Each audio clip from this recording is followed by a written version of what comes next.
you in my room? Hi there, Tor. I'm Brandon, or realbrandon05 on Instagram. No, but you can't just ask people why they're white. So I'm a big fan of the show, and I wanted to stop in spirit form and tell you about some long-lost episodes I know about buried in the woods in Tennessee. But I'm not in Tennessee right now. I'm in New York. Well, I was planning on appearing to Wendigoon in spirit form, but he wasn't responding to my DMs, so that's why I'm here with you. Actually, screw it. I'll just give you the long-lost episodes now. They're in Deseret script, though, so you'll have to translate them yourself. Oh yeah, no problem. I have a co-host who can translate that for me. He's down in Central America right now doing something or other. Didn't tell me what, but he'll be back. Yeah, he's great with languages. I had him TA in one of my Chinese classes once. He's a taper.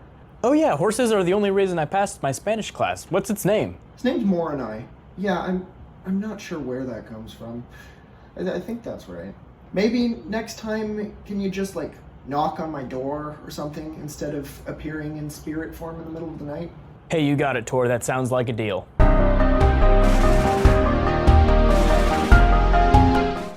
Religions can be confusing, not just by how you define a religion, but how they brand themselves.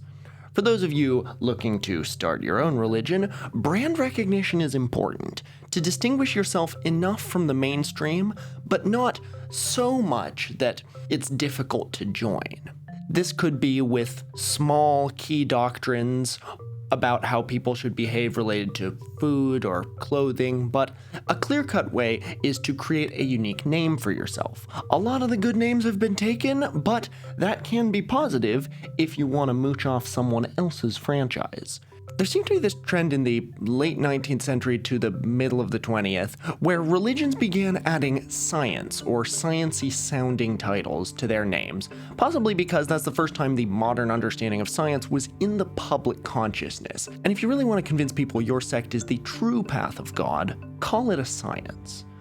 With much of the world readily accepting theories from Darwin and the old fundamentalists getting embarrassed in the Scopes monkey trial, adding science to your name could help to separate yourself from that, but also led to some confusion. The Moorish Science Temple, Christian Science, Young Earth Creationism, Science of Mind, and the Church of Scientology are all often confused and are all very different from each other. The Moorish Science Temple is a black nationalist American religion that started in the early 1900s in New Jersey. I talked about that a bit in the Nation of Islam video way back when, but in a nutshell, they believe that black Americans are the descendants of the Moabite tribe mentioned in the Bible, which they think later on developed into the nation of Morocco before being brought to the Americas as slaves.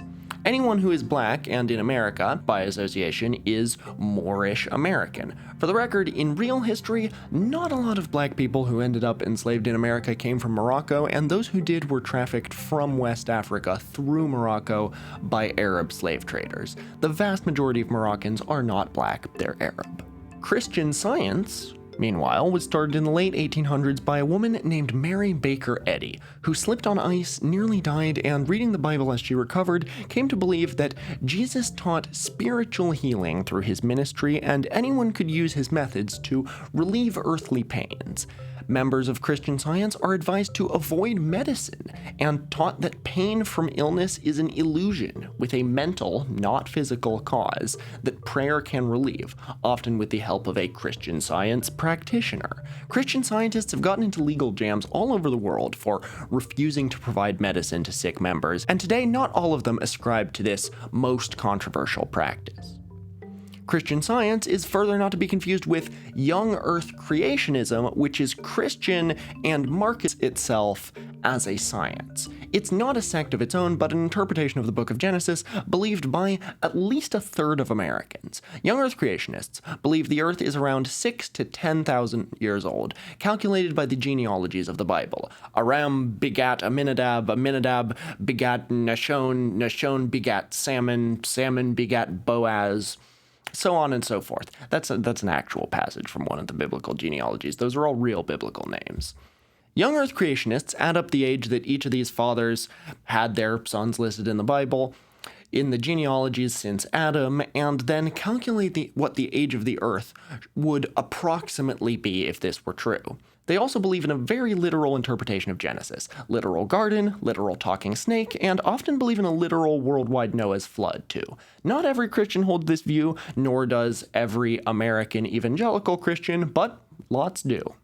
You remember that debate between Bill Nye the Science Guy and Ken Ham back during the peak of the New Atheist movement? I personally remember a very strange article in my hometown newspaper in Eugene, Oregon, the Register Guard, which I read every morning as a teenager. Their article covering that debate was like, "Science Guy Bill Nye flames out in debate with creationist," and the whole article was about how miserably Bill had lost the debate and how Ken Ham wiped the floor with him.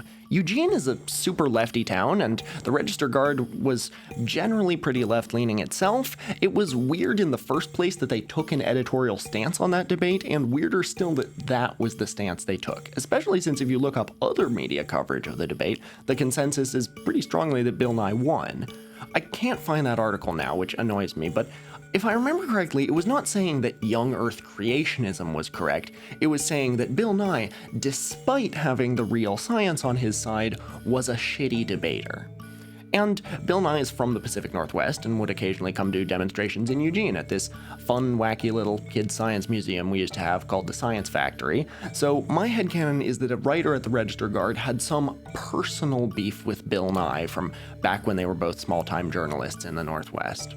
Ah, the tragedy of local journalism. Anyway, tangent over. Ken Ham is the founder of Answers in Genesis, a young Earth creationist institute that tries to get their interpretation of the Bible accepted by the scientific community. They're the ones in Kentucky with the Creation Museum and the Ark built to the proportions listed in the Bible, more or less, because, it specifies the size in cubits, but it's not clear how big a cubit was, but as best they think they can. And the Creation Museum is basically a pilgrimage destination and rite of passage for all Christian homeschoolers in the Midwest. Then there's Science of Mind, or the religious science movement, an entirely different thing that was started by Ernest Holmes in the 1800s.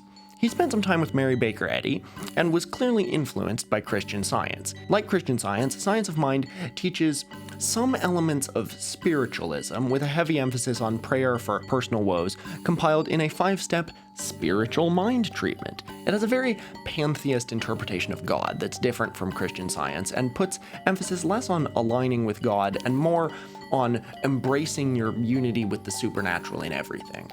And finally, there's Scientology.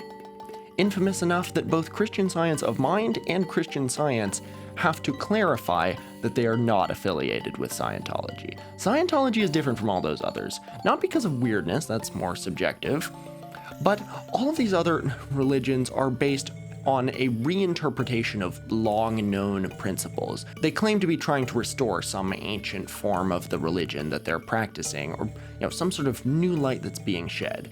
Scientology doesn't portray itself as a return to the original purpose of Christianity or any other religion.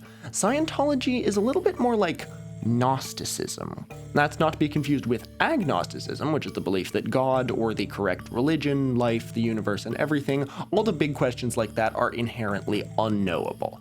Agnosticism comes from the Greek word gnosis, meaning knowledge, and the prefix a, meaning without. But while atheism, belief that there's no God, is the opposite of theism, belief in a God, agnosticism is not the opposite of Gnosticism. Gnosticism is a religion or set of beliefs of its own. Gnosticism is old and really interesting. It originated back during the early days of Christianity, and Gnostics were among the original Christian heretics. Their belief, in a very condensed nutshell, is that the Old Testament God and creator of the universe is either incompetent or straight up evil. He's not the God you should be worshipping. He's an imposter, called the Demiurge. And depending on the flavor of Gnosticism, the snake in the Garden of Eden is sometimes identified with Jesus, who offers an escape from the corrupt material realm into the true divine universe through his secret teachings. That's more or less what Scientology believes, especially with the secret knowledge part. Scientology is probably the most controversial religion in existence, but only became a religion because its founder, L. Ron Hubbard, couldn't get his beliefs about psychology recognized as scientific by the American Psychological Association when he published his book, Dianetics, The Modern Science of Mental Health, in the late 1940s. They said, "These claims are not supported by empirical evidence of the sort required for the establishment of scientific generalizations. In the public interest, the association, in the absence of such evidence, recommends to its members that the use of the techniques peculiar to Dianetics be limited to scientific investigations designed to test the validity of its claims."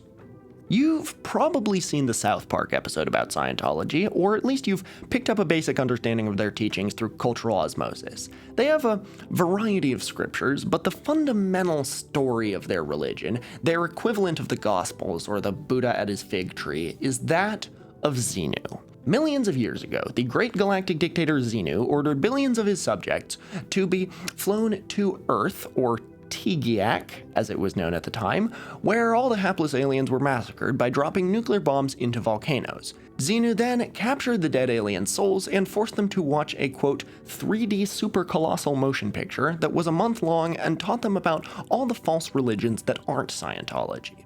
The billions of Thetans, as they're known, still hang around Earth today, clinging to humans and causing conflict, disease, and non-Scientology religion, and clearing yourself of Thetans, these trapped alien souls, offers an escape from the corrupt material realm into the true divine universe through secret teachings. For the record, if you're a Scientologist, you don't get to learn this story until you've been practicing Scientology for years and have paid them nearly enough to buy a house. It was only revealed to the public by some incredibly brave investigative journalists in the 1980s, at which point it had been official doctrine for 30 years. If you're the sort of person who watches this channel, you probably know all that, more or less, but I had to recap it because I regularly see people making fun of Scientologists say, praise Xenu, and Xenu is not someone Scientologists want to praise. He's a bad guy. He's the reason we're all trapped in messed matter, earth, space, and time instead of, dancing with Uma Thurman. Xenu is basically the same thing as the Demiurge. If there's one pre-existing religion Scientology's beliefs are similar to, it's Gnosticism. And it's got Hindu influences, but that's for later. There's plenty of great videos and documentaries about the views and practices of Scientology or the deep entrenchment they have in Hollywood, but Scientology has a substantial presence in the business world too, and maybe Scientology played a pivotal role in your childhood because of a man named Doug Doring. I'm your host, Tor Parsons. These are my co-hosts, Jollibee the Durian, Thimble the Doll, and Sluz the Shoggoth, and first, before we get going, we got new merch in the Tor's Cabinet store. Enter the code PRAISEJOLLIBEE, no spaces, 1L in Jollibee, to get 10% off absolutely everything in the store. And not only that, you get a free sticker too. Enter that code at torscabinet.com/STOR, or else you're an apostate. And welcome to Tor's Cabinet of Curiosities.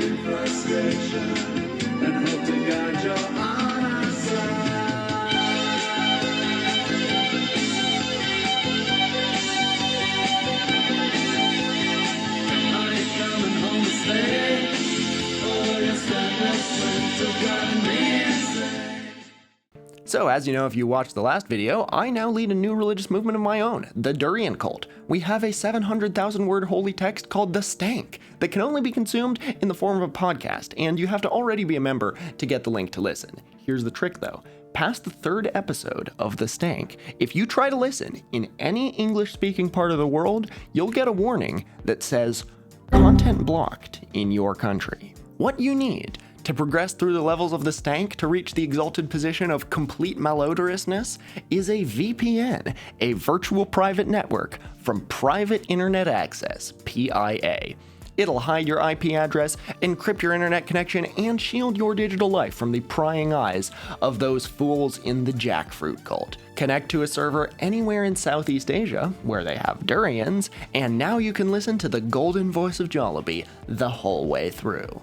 Even if you have no interest in joining the durian cult, which my lawyer told me to say in this episode because I'm not allowed to proselytize in an ad, you should still get PIA because this is how every streaming platform works. There's a huge mess of regulations on what platform can release what shows and movies in what countries, and it changes all the time. The only way to watch them all is with a VPN. PIA offers the most coverage, most security, and most cross-platform reliability of any VPN on the market. They've got servers in 91 countries. Coincidentally, the exact same number of countries the durian cult is banned from, but we don't talk about that.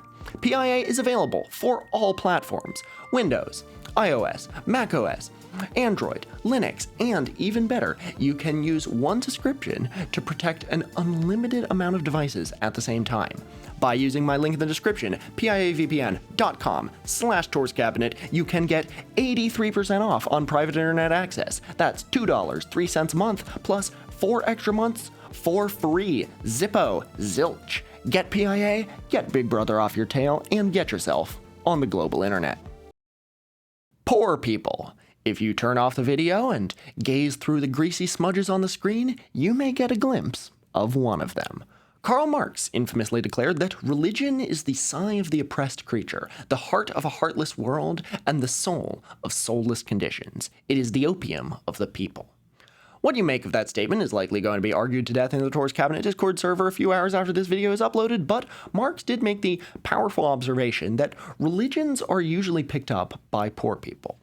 Religions are a lot like chicken wings, tacos, and burgers. They were all foods that were generally unwanted by classier restaurant goers before moving up the social ladder, giving us tiny overpriced wings, tacos with none of the authenticity and all of the digestive roulette, and burger places started by 2 college dropouts with a dream. Those commercialized versions are, in turn, how most Americans outside Buffalo, New York, areas with lots of Mexicans, and Wisconsin, respectively, first got introduced to wings, tacos, and burgers. Religions are the same way. They start out with a poor, downtrodden populace before they work their way up to a segment of the upper class, who then enshrine it as official doctrine and convert the remaining commoners as their last adopters. The word pagan originally just meant rural.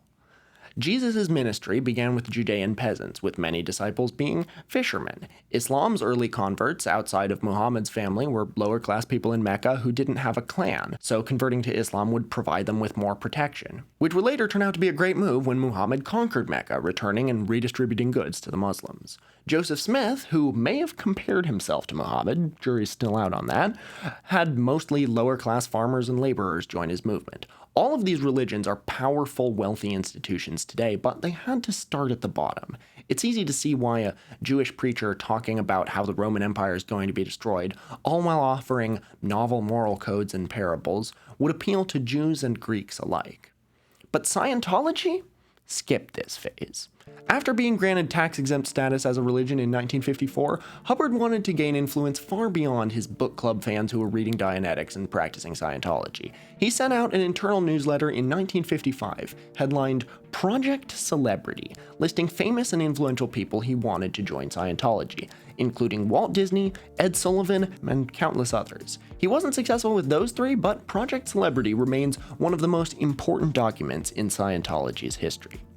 Something to note in this memo is that finances for the conversion mission should be covered by the Scientologist trying to convert the celebrity. You're not getting any financial assistance. This was still during the days when Scientology was just trying to get your money and didn't have huge, mysterious walled compounds on both coasts. There's some debate as to whether Hubbard actually believed his teachings, which is a whole other rabbit hole. I think he always believed Dianetics was legit and only came to believe in the Xenu stuff late in life. But Hubbard wanted Scientology to be a practice of the social elites and wanted them buying his expensive books and auditing sessions.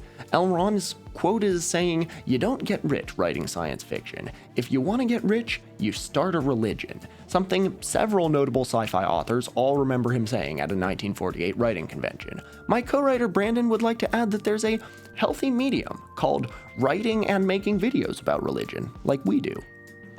As Scientology began expanding and connecting with up-and-coming people, it reached a man named Doug Doring. Born in 1957 in Sacramento, there's not too much out there about Doug's early life, but at some point he joined Scientology. And after college, according to a Wired article, he spent 4 years in Toledo, working for the church in, quote, counseling and communications. Scientologists are so secretive, I don't know if that means Toledo, Spain or Toledo, Ohio. As far as I could tell, neither city has a Church of Scientology, but I'm leaning towards Ohio. Doug's father was a car dealer, though, and the apple definitely didn't fall far off the tree. In 1986, he founded The Doring Company. That's just what it was called. I wonder if he can sue Elon Musk for trademark infringement. Who's a worse person there? They were a market research consulting company specializing in cars. Basically, they helped businesses find customers for new ventures. Cars were their main gig, but they also did market research for Baskin-Robbins and House of Fabrics, a fabric company that would later on get sucked up by Joanne. The Doring Company kept growing at such a remarkable rate that by 1995, when Doug was just 37, the Doring Company was ranked 55th among America's largest market research firms, according to the trade publication Advertising Age. Finally, in 1998, Doug launched his real cash cow, OpinionSurveys.com, one of the first of those low-quality polling sites that offer you pennies for completing surveys. After just a few years, he sold it for an undisclosed but massive sum of money. I'm assuming that most people here have a background knowledge of the Church of Scientology, but there's some stuff I should clarify. Scientology is basically a pay-to-play religion. The more money you put into the system by purchasing books, auditing sessions, and donations to the church, the higher up you progress along something called the Bridge to Total Freedom. This chart shows how it works. Reaching clear means you've been freed from engrams, the pains caused by Thetan alien spirits, and can now proceed to what's called an operating Thetan. A Thetan, again, is one of those alien souls that got trapped in you after Xenu murdered everyone, but also you have your own Thetan, which is encumbered and unable to operate because of all the other ones swarming around. Your body is basically an object or a shell for Thetans. It's not the same concept as in Christianity, where your soul is sent to heaven or hell based on whether you accepted Jesus as your savior. A Thetan is more like the Hindu or Buddhist Atman, which is what gets reincarnated over and over until you reach moksha, enlightenment. I told you we'd come back to Hindu influences. One main difference from Hinduism is that animals don't have Thetans. Dogs don't have Thetans, and your Thetan wasn't a dog in a past life, just a human. Or maybe an alien, if you go far back enough, but one that belonged to a civilization at least as advanced as ours. Also, Hubbard claimed to have memories of having been a clam, but I think the idea there was clams don't have Thetans anymore now that humans, and according to Scientologists, human-like aliens exist, because Thetans only reincarnate in the bodies of the most advanced species of the time. I'm really not sure. It's hard to research the details of a religion where the doctrine is paywalled. Scientologists do get reincarnated when they die, from what I understand, but again, there's different takes from different sources. But when your Thetan, does what is called dropping its body, you see a bright light, which is an implant station that will re-brainwash you with the false beliefs you had before, undoing all your expensive auditing time. Then your Thetan just stays on Earth and searches for a new body. The best place for finding one being a hospital's maternity ward, preferably a body belonging to a baby in a Scientology family. But there's different kinds of Thetans too, not all good or even human.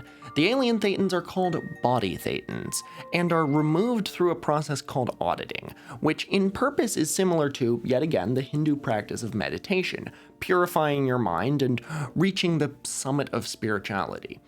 If you've seen my recent episode on hypnosis, I think you can understand how Hubbard got to convince people that this works. Before he founded Scientology, he was apparently known among his friends as a skilled hypnotist, and I highly doubt that's a coincidence. Paying for auditing sessions is what purifies you from body thetans containing all your traumas and emotional pains. It takes an estimated $128,000 to reach the status of clear, where you become an operating thetan. And you're not done yet. Just like how, counter to the stereotype in the movies, getting a black belt in martial arts just means you've completed the basic training and there are several more levels of black belt to progress through before you're really in the big leagues. Going clear in Scientology is just the lowest of many operating thetan levels. When you're clear, you're not even allowed to know what thetans are yet, at least officially. At Operating Thetan 3, you finally learn that it's the body thetans causing all your troubles, as well as the Xenu stuff. It's honestly very clever. Start out as a self-help program and only reveal the really weird aspects to people you already know are committed. There's 15 whole levels past clear for you to reach once you're an operating thetan. Basically the Scientology equivalent of the cool and weird people tier of the Tor's Cabinet Patreon. Hubbard only finished describing the ones up to operating thetan 8, because in his later years he was too busy writing a 10-volume book series called Mission Earth, which were violent, not safe for work alien invasion novels full of wooden satire about society. For example, there's a newspaper called The Daily Libel, and way too many exclamation points. Also, the aliens doing the invading in the books are kind of the good guys, sort of. The book series has a soundtrack by the 70s jazz fusion musician Edgar Winter, one of the few soundtracks written for a book series, not a movie adaptation. I guess you're supposed to listen to the music while you read the book. One of the only other such soundtracks is to Hubbard's other 1980s doorstop, Battlefield Earth, which has no connection to the Mission Earth series and ended up getting a critically panned film adaptation in 2000. With endless options for renewal, with endless options for renewal, with endless options for renewal. But way back when the novel came out in 1982, it also had a jazzy soundtrack, and despite probably being mostly composed by jazz legend Chick Corea, the album is credited to L. Ron Hubbard himself. Also, the novel Battlefield Earth is one of Mitt Romney's favorite books. No, I'm not making any of this up. I'm not in favor of his religion by any means, but he wrote a book called Battlefield Earth that was a very fun science fiction. And what is it with genuinely famous, talented jazz musicians becoming Scientologists? Actors are one thing, but why specifically jazz musicians? David Miscavige's dad was a jazz trumpeter too, before he joined Scientology. People who play jazz, sound off in the comments, what are you guys doing? My stereotype of jazz people is that they're so into music they barely have lives outside the studio. Is that a risk factor for joining Scientology? I mean, maybe. Anyway, back to Doug Doring. By the turn of the millennium, he was making a huge amount of money, and this allowed him to advance very high into Scientology, reaching Operating Thetan 7 in 2016. He may have gone higher. Operating Thetan 7 is the highest recorded. He definitely got high enough to learn about Xenu and the body thetans, so obviously he would have to give the church a fortune, like over $100,000. But no, make a guess on how much he gave Scientology. If you've left your comment, the answer is far more than an odd 100K. But that wasn't just made from opinionsurveys.com. It was from your childhood. Something I think is a late millennial to middle Gen Z core memory is the browser game. Not everyone had a video game console back then, or maybe just didn't have money for new video games. Free-to-play console games really didn't exist either at the time, and unless your parents were trying to buy your favor in a divorce, it was unlikely that you owned a mobile or smart device like a phone or a tablet. There were countless choices. I went down a big rabbit hole of nostalgia researching old browser games. Think back to your school's computer lab or maybe on the family computer when you were likely in middle or elementary school and had some free time on your hands. Maybe you played Zumba, a game where a frog shoots marbles at a trail of more marbles. It's more fun than it sounds, I promise. PBSKids.org was also a classic. All licensed games with characters from a ton of different shows on PBS Kids. I remember the Wildcrats having the best games in my opinion, but that was also just my favorite show. Pop Tropica was also pretty popular in my computer lab, and that was created by Jeff Kinney, the writer of the Diary of a Wimpy Kid series. Club Penguin was pretty popular too. I don't know anyone who played it in the elementary school circles I was in however many years ago. And because someone is going to mention it, there were a lot of Webkinz fans too. I loved Webkin toys, but I didn't even know there was an online browser game for it, which really sucked because I really would have loved that. In fact, I still have 3 Webkins today. But there's really 2 creams of the crop when it comes to browser games from around 2000 to 2015. The first one was less of a game and more of a website, and that was Cool Math Games. Whoever came up with the name of Cool Math Games should be studied in every business class in the nation. Your key audience is kids in a computer lab who probably should be playing educational games or doing homework, so just put in the right up at the front of the title. The teacher isn't going to let any kids not play cool math games. Like, that sounds perfect for them. And it did actually have math games contrary to what I remember. I don't ever remember being on them, and who would really want to play those? There was countless games on there that you can go through a big list and go through on a big nostalgia trip for. I don't know anyone around my age who doesn't have fond memories of cool math games, but there's one browser game that really has its dedicated fans to this day, even more than the others, which have kind of just become cult classics. And really, that wouldn't have been the case if it wasn't for the Church of Scientology. In 2000, with new capital and free resources from the newly sold opinionsurveys.com, Doug Doring began looking to new horizons in the online space and found an up-and-coming browser game called Neopets. In 1999, Neopets was a small indie project made by 2 primary developers, Adam Powell and Donna Williams. And within that year, Neopets was reaching 600,000 page views daily, all with just word-of-mouth advertising. Doring and several other investors bought the majority of shares and got in just months before the dot-com bubble burst. Doug brought 2 things to Neopets: a skill set in marketing and market research, arguably some of the best in the world, and Scientology principles. He describes in an interview with Wired how he transformed the Neopets business structure, a scrappy startup of just a few people, into one modeled after the Scientology departmental organization called the Org Board. David Kushner, a journalist we contacted who wrote the article in Wired and interviewed Doug Doring in 2005, said he doesn't remember too much about his interview, but that Doug was especially bullish about his new passion project of Neopets, and that very clearly turned out to be right. Looking at Scientology's description of the org board on their website, which is something you really want a VPN to be browsing, it doesn't seem too innovative, but keep in mind, my co-writer Brandon and I have yet to become millionaires from running businesses. There's 7 divisions of org board, each with a specific purpose, but I can't imagine it being too different from Adam Smith saying employees and machinery would be more efficient if they specialized in a specific job, and that's basically just one of the insights from the very beginning of the Industrial Revolution.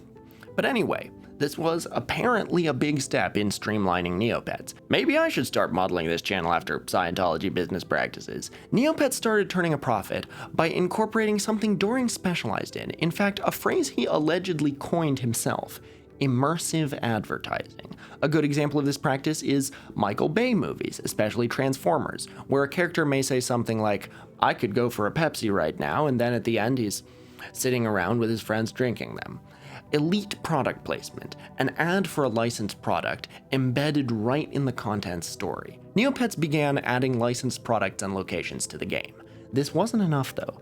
Years later, in an AMA on r/Neopets, Donna was asked about the Scientology ties, and I think her words say it best.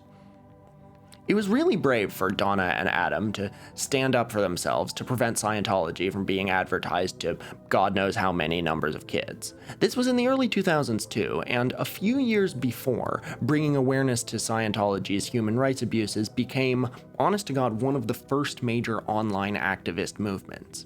You could imagine some very nearby fork of history where the kids who grew up on Neopets didn't become part of the new atheist movement that would come to prominence in a few years, but instead became a new generation of Scientologists, converted by their friends through Neomail.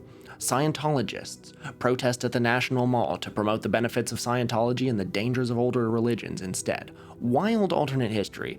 Just a few years later in 2005, Viacom, the company behind Nickelodeon and Paramount, bought Neopets for $160 million, with Doug Doring now happily paid and both Donna and Adam now happily married and starting their own new video game company, Meteor Games. There were new horizons for Doring. Remember how earlier I talked about nostalgia from browser games like the ones from pbskids.org? If you're around me and Tor's age and American, you likely watched PBS Kids growing up. It started in 1993 as PTV, a subchannel of regular PBS, and as you can assume, was for kids, and eventually was renamed to PBS Kids in 1999. PBS already had shows for kids like Mr. Rogers' Neighborhood and Sesame Street, but this channel allowed them to do much like Scientology's org board did and specify on one specific purpose: kids media. My parents didn't have me watch a lot of TV grew up in lieu of, and I quote, being a couch potato, but I still enjoyed watching PBS Kids a lot, and I watched that the most out of any channel, at least partially because I didn't know how to use the remote that could switch it to Nickelodeon or Disney Channel, but regardless, it was my favorite channel anyway. I remember my favorite shows being Wild Kratts, Curious George, and Odd Squad, but I occasionally watched others like Clifford and Dinosaur Train. That show really cornered the autistic kid market on dinosaurs and trains, and there's probably a pipeline from Dinosaur Train viewer as a child to watching Tor's Cabinet of Curiosities as an adult. You can probably fact check me on that in the comment section. There were some shows I didn't like though, like Arthur, mostly because his little sister DW just really pissed me off, and I'm an oldest child anyway.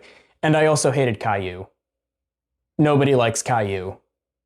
In 2007, Doug Doring founded Age of Learning, the company behind something you're definitely familiar with if you've watched PBS Kids, abcmouse.com. This was a website that teaches kids from about preschool through second grade skills like reading, writing, math, science, health, social studies, art, and music.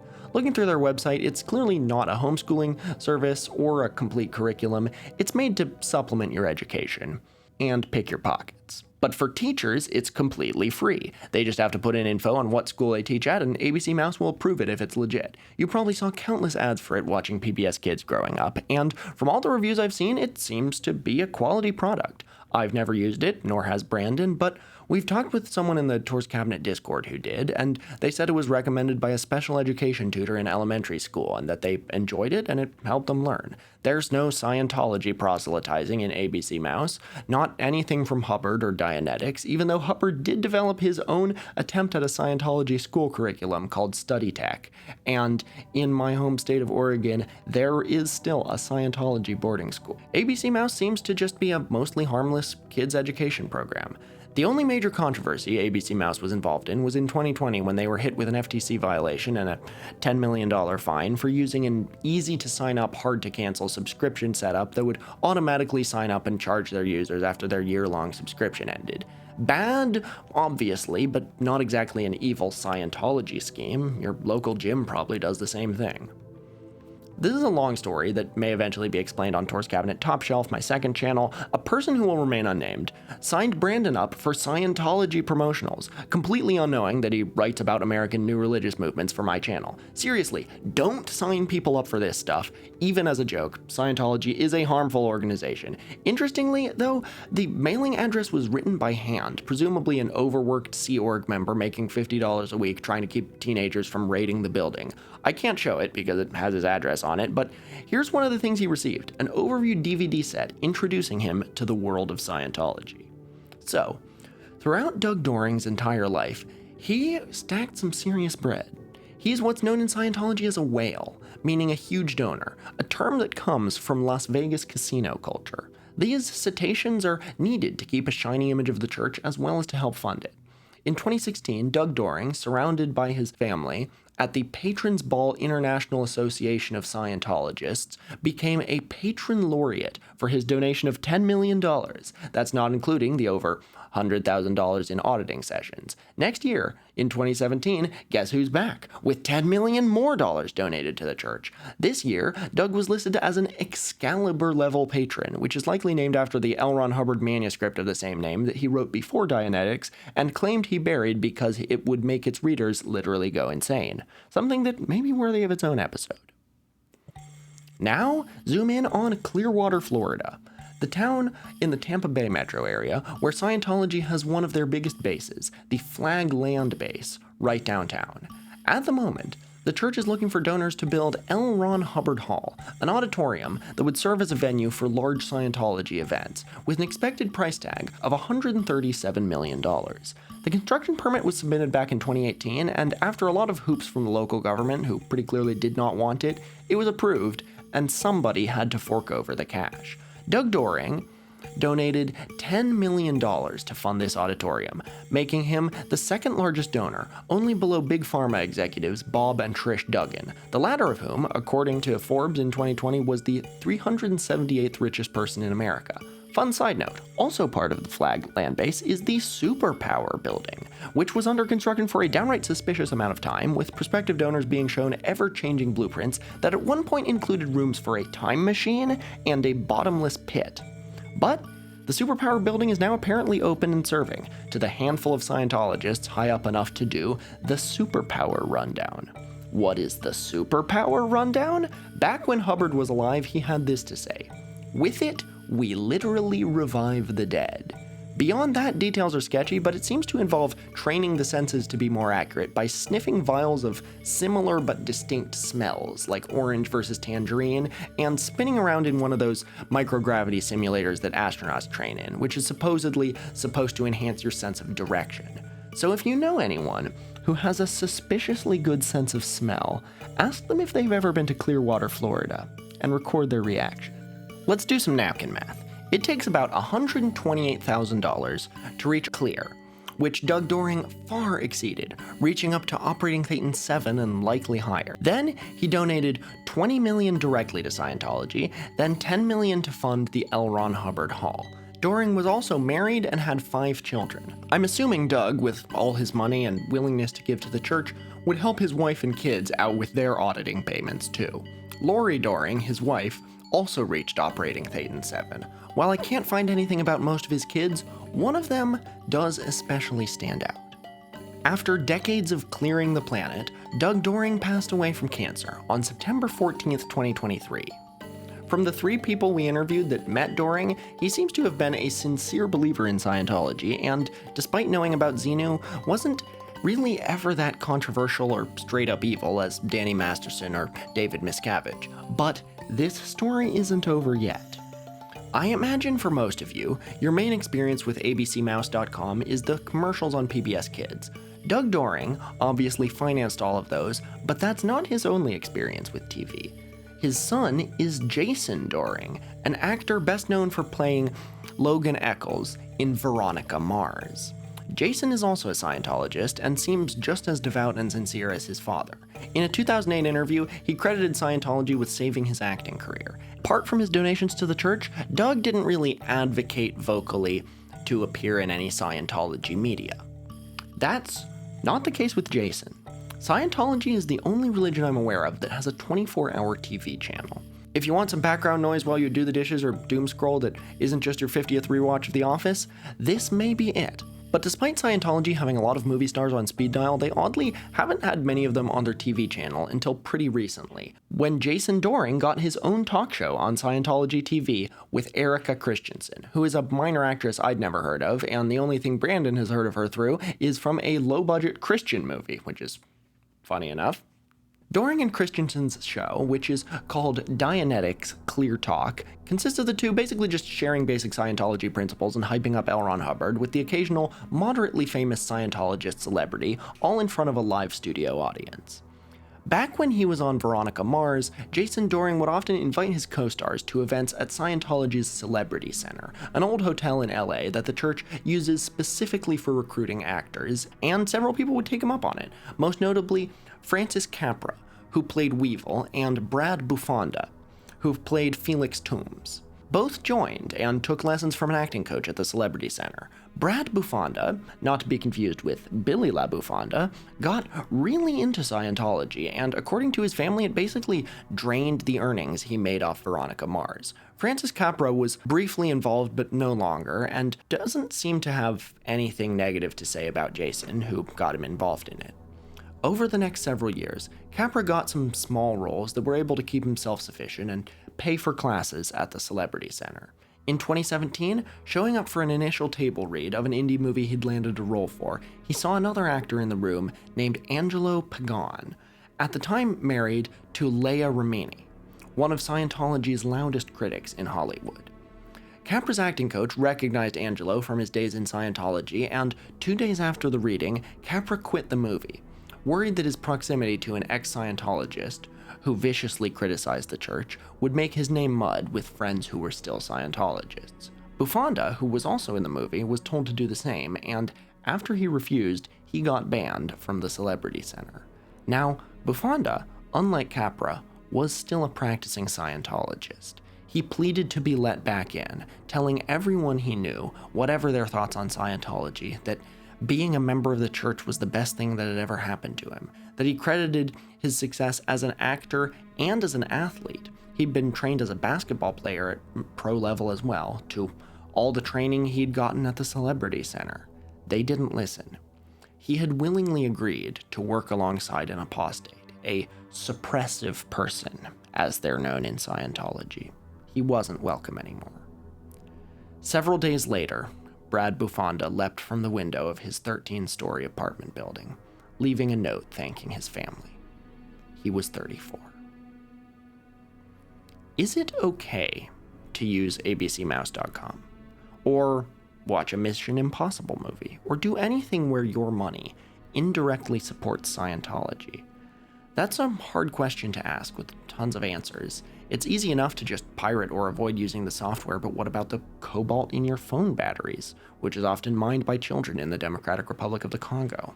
I'm reminded, fittingly I guess, for a religion-related episode, of the season of The Good Place, where they discover that everyone goes to hell because ultimately, without your knowledge or control, everything you do ties to something evil somewhere along the production line. High-control religions owning businesses isn't rare.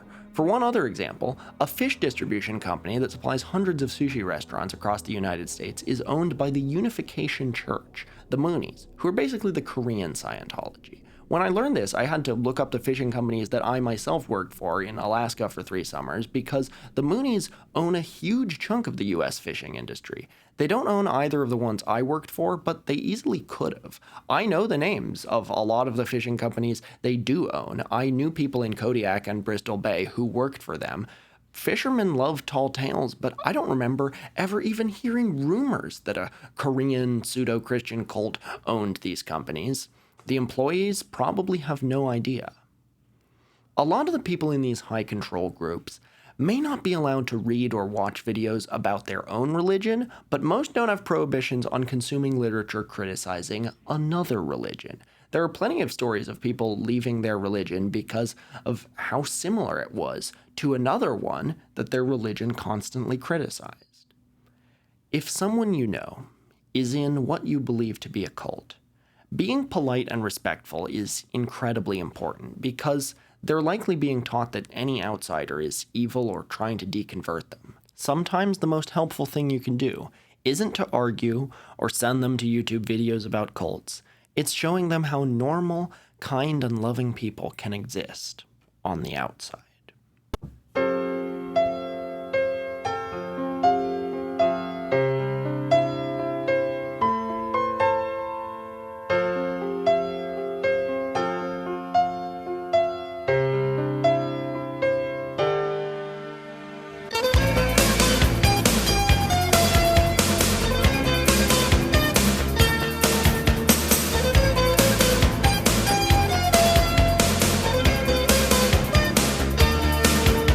Believe in something right, but you do something wrong. A loaded question will break your bones. What puts you on your knees?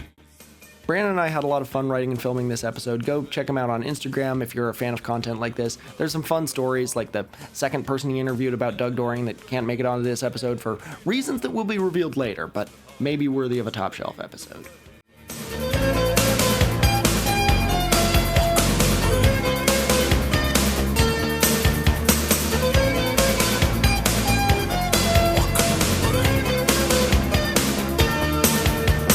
Want to reach your friends, but they break the ties you